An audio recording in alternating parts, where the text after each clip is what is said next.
Hum. Is that good?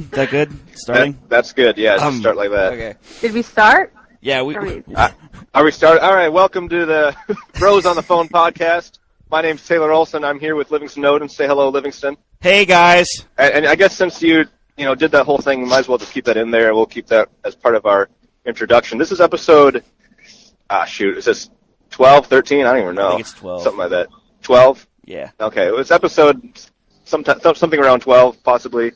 And today, obviously, we're very professional. I am driving. I'm driving through Tennessee right now, so if I get disconnected, we'll obviously have a fun podcast. We're all in 3 different states right now. Today, though, we have Jenna Enemy, lead singer and guitarist of the Tramps, and also actress in Solitude/American Beast, which is on DVD now, so you can buy that on Amazon.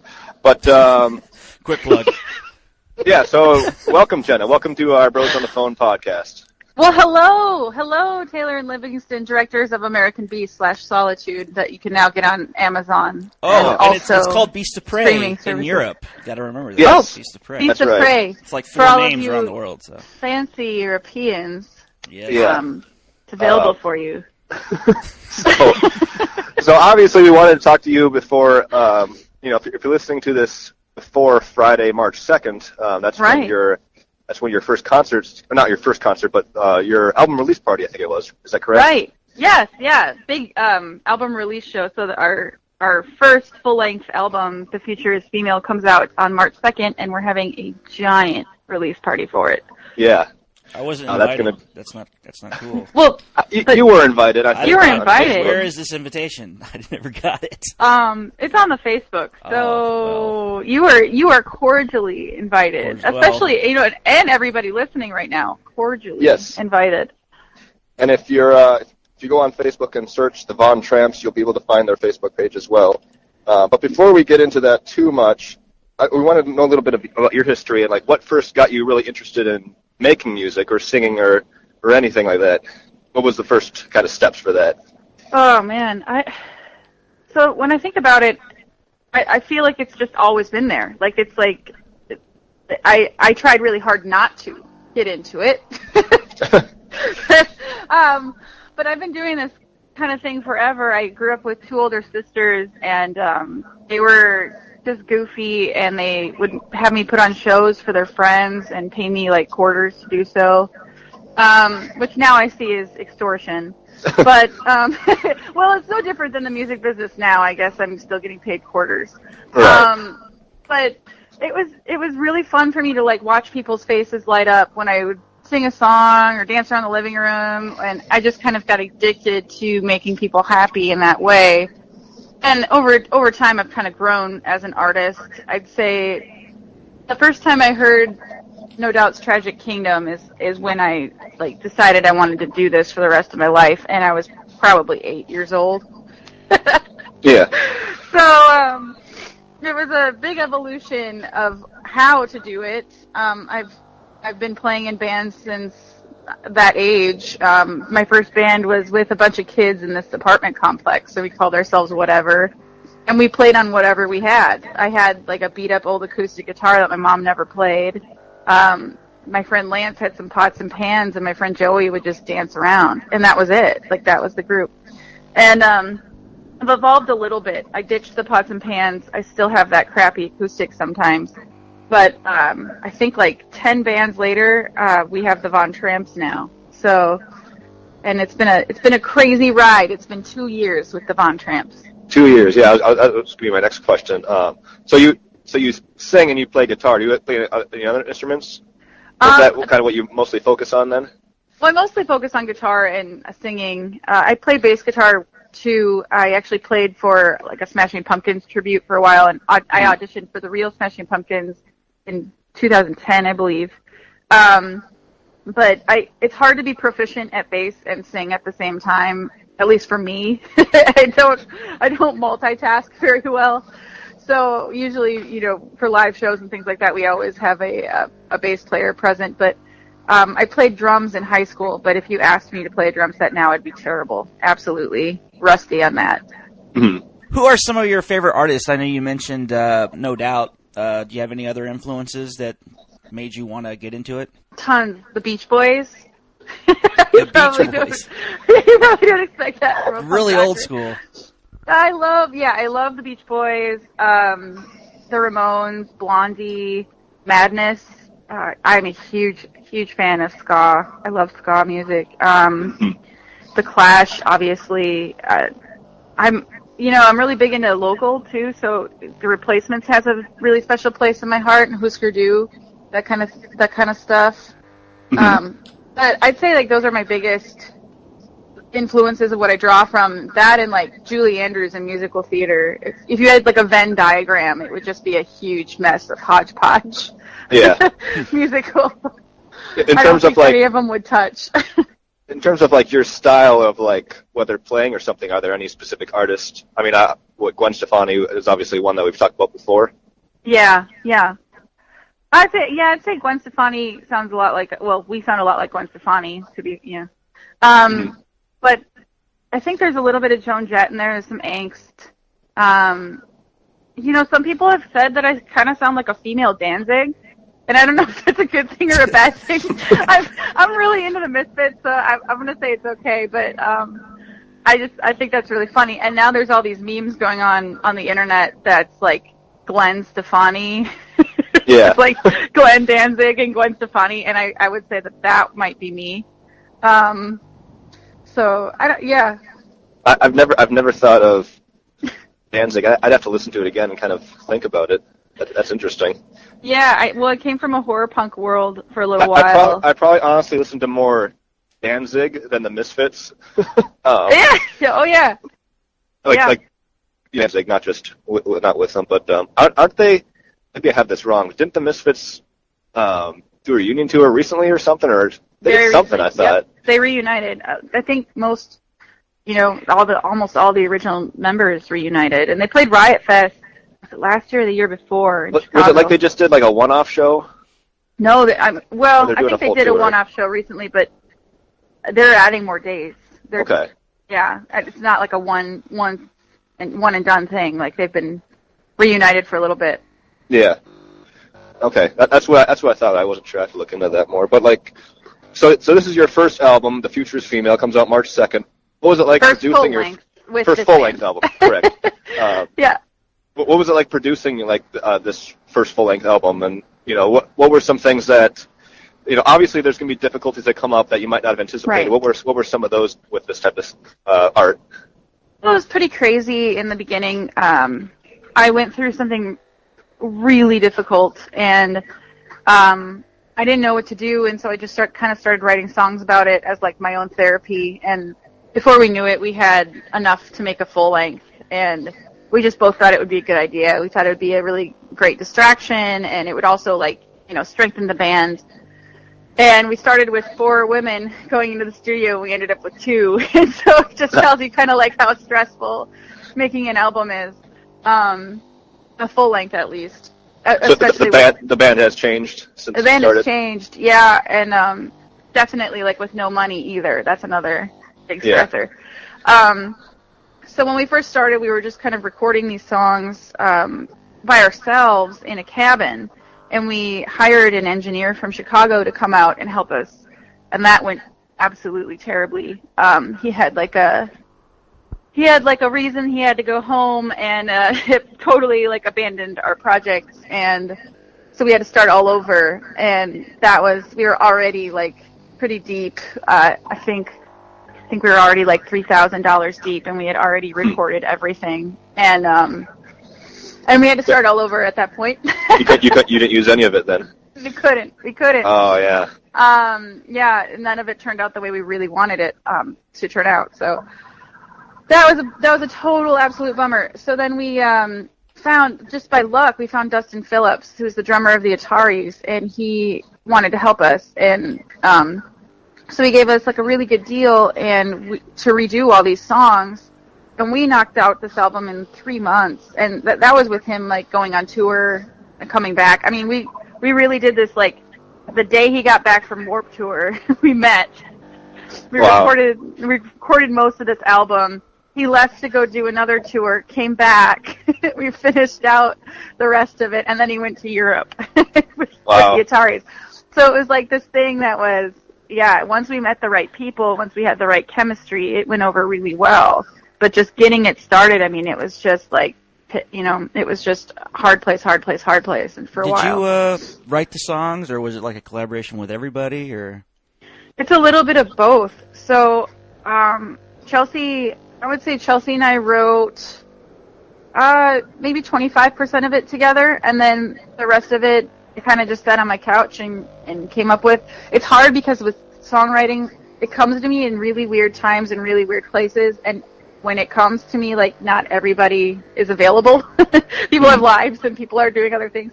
So it's usually like I'll be driving in my car and this like hook hits and I have to like record it on my phone, and then I'll go home and work it out, and then I'll have like the whole flushed product, and then I'll send it over to, Chelsea, and she'll like embellish it, or she'll be like, oh, change this or do this or whatever.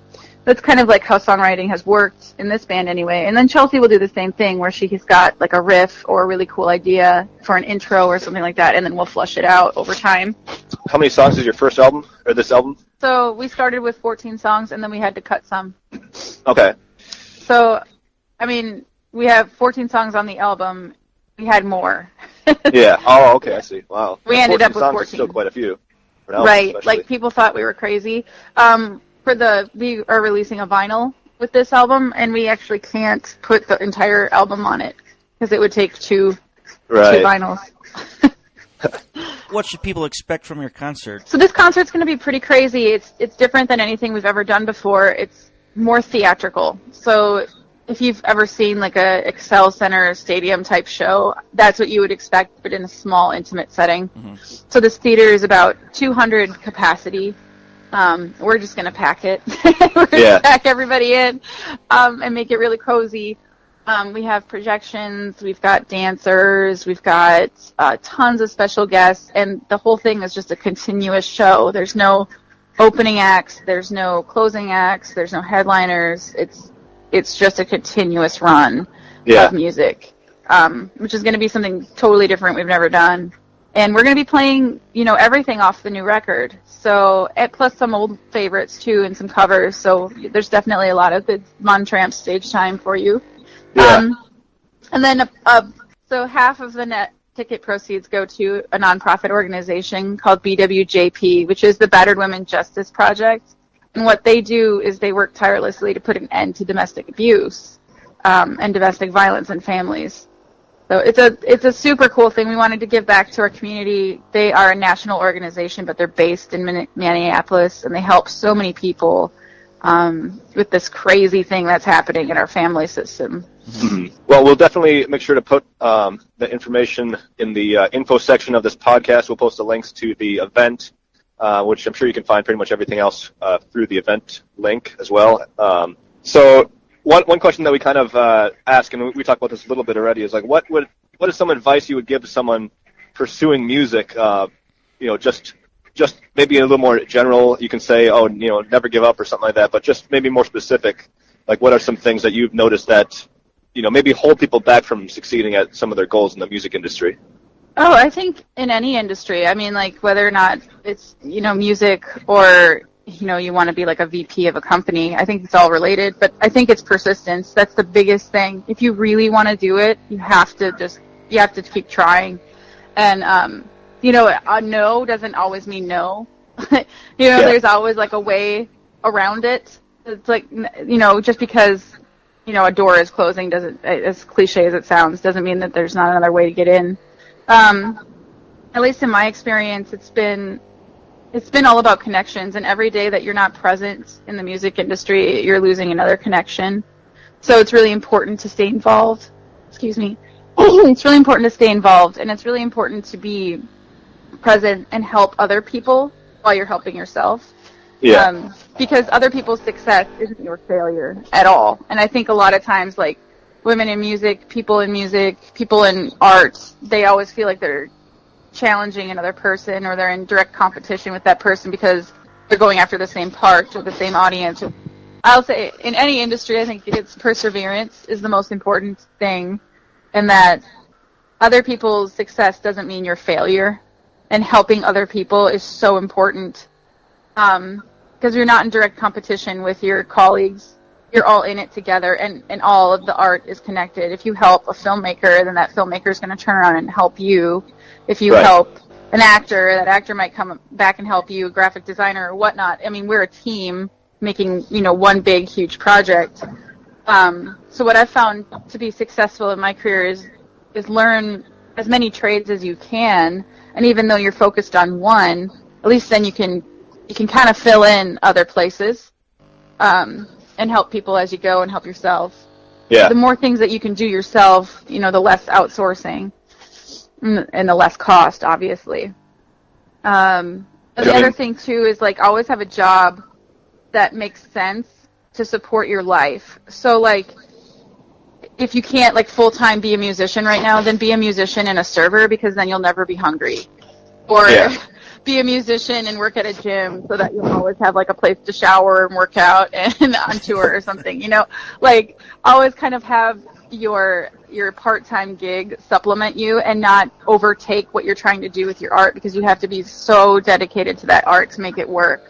People are always like, oh, so-and-so is so lucky that they're a celebrity, but you read their story and it's they lived in a van for years.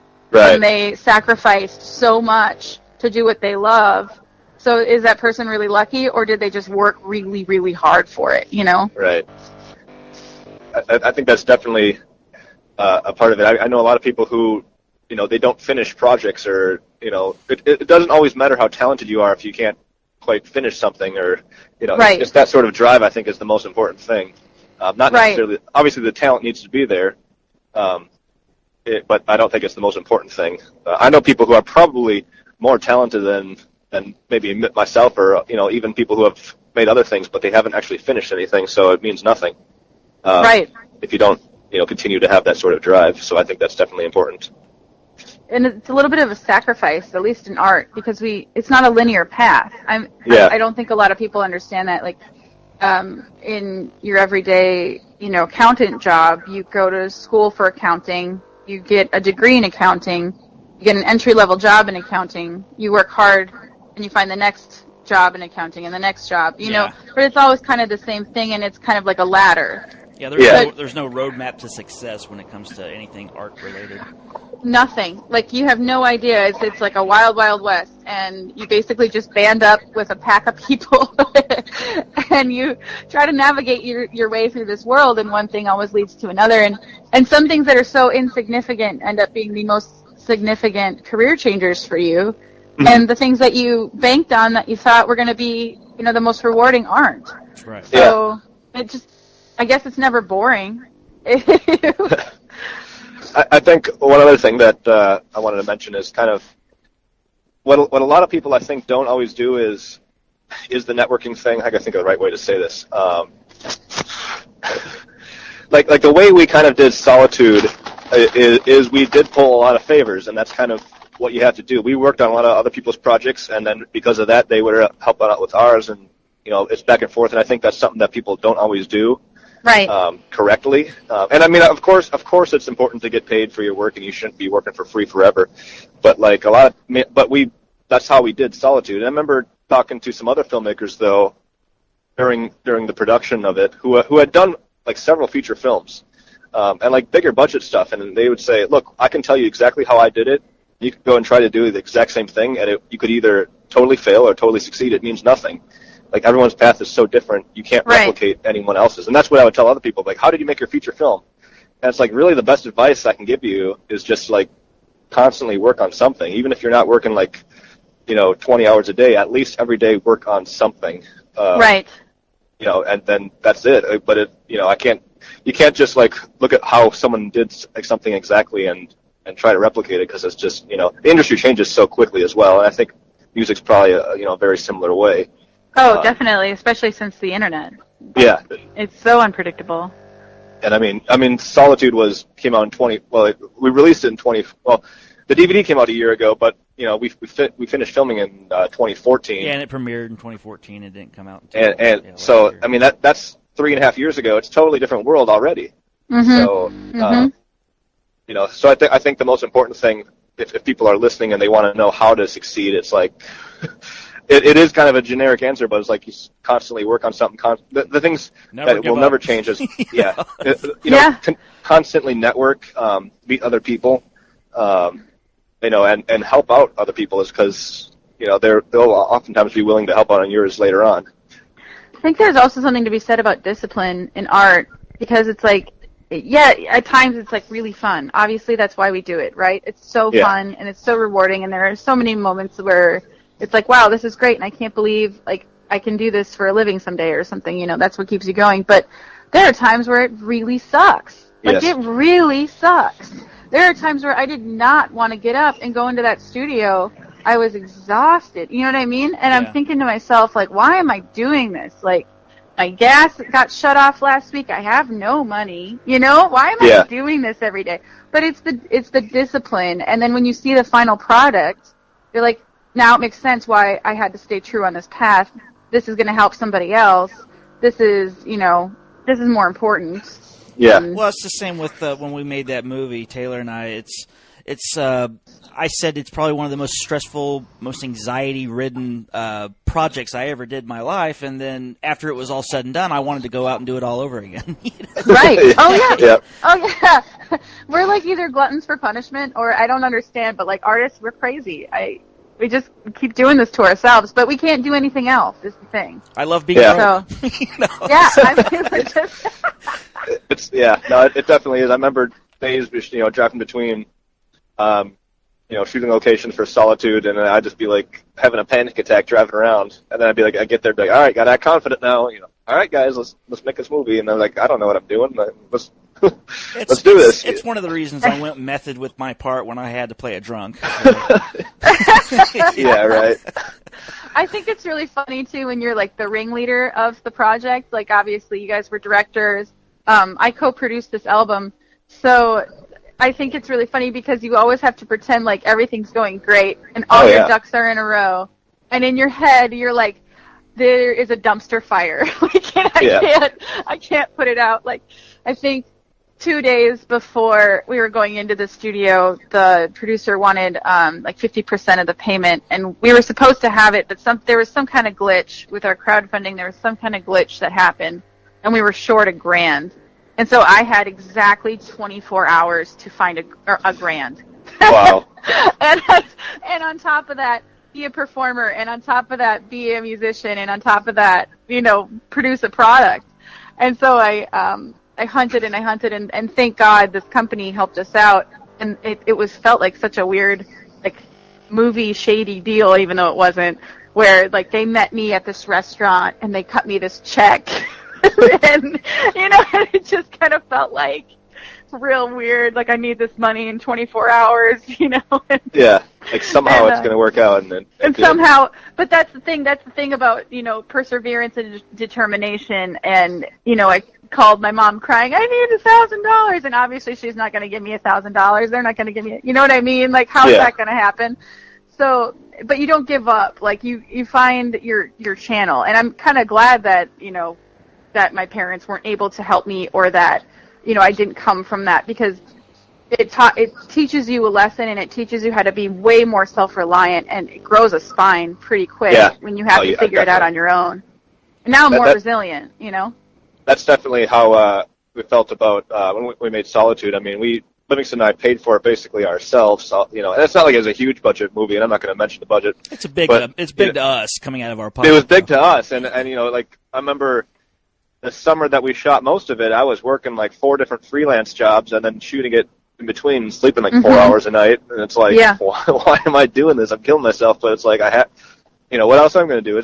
I feel like art is something where it's like, if you're in it to get rich and famous, I would just suggest to quit or totally change your motivations. Yeah. Because that's more than likely not going to happen. But great if it does, obviously, but that can't be the reason you do it, because that's, don't expect to get rich. Livingston and I have not made a single dollar off of Solitude.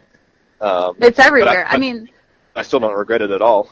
No, and that's the thing. Like, I think people forget about art, that you can be famous, but you might not be rich and famous. Yeah. Or, it's not always going to work out the way you think it will. Yeah. My heroes my heroes in the music business are still bartenders and, servers and still have daytime jobs other than music.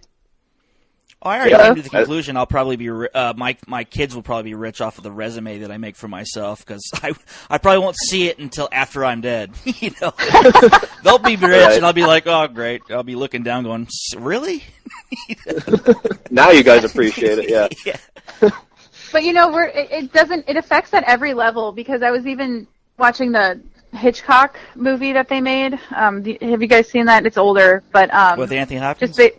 Yes, and they talked about Psycho and how he had to refinance his own home. So even if you are as famous as Alfred Hitchcock, who already has some great films under his belt at that point of his career, he still took a giant gamble on Psycho. Yeah.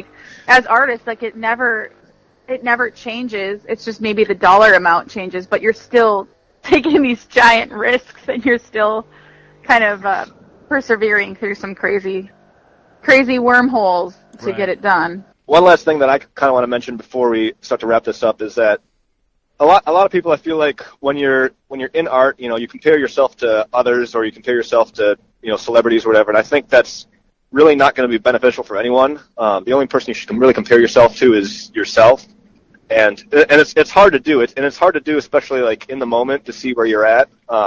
Livingston and I obviously finished one feature film, and we're still all stressed about other stuff. But if we take a step back, it's look, we actually did finish one, which is really pretty big. And it's not like we're trying to pat ourselves on the back and look what we did. But it's all right, well, our problems today with what we're trying to do now are stuff that we would have only dreamed about 4 or 5 years ago, that type of thing. And I think that's really important to kind of take a step back at times and look at how much you have achieved and where you've grown and stuff, assuming you have grown, which hopefully everyone does. And I think that's the most important thing. So it doesn't help anyone. If I could look at Steven Spielberg all day and be like, I'm not there yet, and I might never be, and maybe I probably won't, but that doesn't really matter. It's more about more personal growth than anything. And I think that's one thing to keep in mind for people, and especially in art. Right, and you know what? On that note too, not only did you guys finish it, but you also got distribution so that people can see it anywhere. Which that's not easy. I don't think viewers know or listeners know how difficult that actually is. That whole journey of getting it not just finished. Finishing it is one thing. That's a tough journey. It takes 2 years to make a movie usually. It took us 2 years. 2 years. Yeah. I think if we had the funding and everything, we probably could have gotten it finished within a year. Right, but an independent project wrapping in 2 years is not unheard of. No. Major Hollywood movies can sometimes take up to 2 years too. Mm-hmm. But and you guys got distribution so that people are able to see it in any platform. I mean, the coolest thing for me was walking into a Walmart and grabbing it off the shelf, super surreal. I was just making this movie a couple summers ago with you, and now it's in my hand. That's crazy. So I think a lot of artists lose sight or lose hope, when they're in a project because they start to feel it get too deep. But there is light at the end of the tunnel, and if you do finish it and you do get it to people, it's just such an accomplishment. And I'm sure you guys are just stoked about that. Oh yeah. Yeah. And speaking of that, where can people find your album when it's released? Well, not at Walmart anymore. CDs are gone. No, so it's going to be on Spotify. It'll be on iTunes and all those venues that are typical. We also have it in a few private record stores in Minneapolis. One being UFTA Records in St. Cloud, No Name Records on Portland. I'm sure a few more record stores will pick it up as well. And you can get it at any Von Tramp show. So we really, really like to connect with our fans. We're setting up for a national tour, so we're going to try to come to, all your states. If you want to go on our Facebook page and let us know where you live and where you want us to come, we will come. We'll figure it out. So go ahead and do that, and we will bring the CD to you along with a little stage show. Okay. So where can people find you on social media? You mentioned Facebook. Yes, so we're the Von Tramps on Facebook, so it's facebook.com/the Von Tramps. We also have thevontramps.com. We have a Twitter. Chelsea and I both don't know about Twitter. Everybody says it's so important, but we just are total cavemen about Twitter. Yeah. Yeah, so we have an Instagram too, so just, follow us, and we want to follow you too. I mean, we're fascinated by our fans. Most of our fans help us with our stuff. Like, our biggest fan, Kayla, she made all of our posters and some of our merch for us this time around. A lot of our fans really support us in ways that are completely unexpected, and we always try to support them too, so. Yeah. Well, we'll make sure to post the links in the Livingston. We'll make sure to post the links in the info section of this podcast. So be sure to like us as well and subscribe, and like the Von Tramps on Facebook and follow them on Instagram also. And yeah, we really appreciate you coming on. If it's not past March 2nd, make sure to check out the concert that they're going to have there. Yes, at the Southern Theater in Minneapolis. At the Southern Theater in Minneapolis. So yeah, I think that's about it. So we want to thank everyone. We want to thank everyone who's listening. Hopefully, you guys learned something. Really appreciate you coming on, Jenna. Oh, thank you so much for having me, guys. And we'll see you next week. Thanks for listening. Thank you. Bye. Bye.